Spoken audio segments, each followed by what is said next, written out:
Hello മക്കളെ, ഇന്ന് October 2. നമ്മളെല്ലാവരും സ്നേഹത്തോടെ ബാപ്പുജി എന്ന് വിളിക്കുന്ന നമ്മുടെ മഹാത്മാഗാന്ധിയുടെ ജന്മദിനമാണ് ഇന്ന്. അപ്പൊ നമുക്ക് എല്ലാവർക്കും അറിയുന്ന ഒരു കാര്യമാണ് 1947 നമ്മുടെ ഇന്ത്യക്ക് സ്വാതന്ത്ര്യം ലഭിച്ചു അല്ലെ. അപ്പൊ നമ്മുടെ ഒരു സ്വാതന്ത്ര്യ സമരത്തിൽ നിർണായക പങ്ക് വഹിച്ചിട്ടുള്ള നമ്മുടെ രാഷ്ട്രപിതാവാണ് നമ്മുടെ ഗാന്ധിജി. അദ്ദേഹം മുന്നോട്ട് വെച്ച രണ്ട് പ്രധാന ആശയങ്ങളായിരുന്നു അഹിംസയും സത്യാഗ്രഹവും.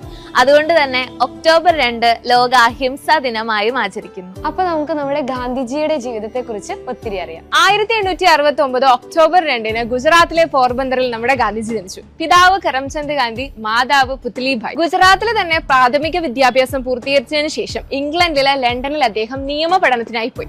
നിയമം പഠിച്ച ഒരു വക്കീലായതിനു ശേഷം ലണ്ടനിൽ തന്നെ അദ്ദേഹം ഒരു അഭിഭാഷകനായി വർക്ക് ചെയ്തു. അതിനുശേഷം 21 വർഷത്തിന് ശേഷം അദ്ദേഹം നമ്മുടെ ഇന്ത്യയിലേക്ക് വരാം. 1915 ജനുവരി 9 സൗത്ത് ആഫ്രിക്കയിൽ നിന്ന് ഗാന്ധിജി ഇന്ത്യയിലേക്ക് മടങ്ങിയെത്തി. ആ ദിവസത്തെ നമ്മൾ ഭാരതീയ പ്രവാസി ദിവസ് എന്ന പേരിൽ അറിയപ്പെടുന്നു.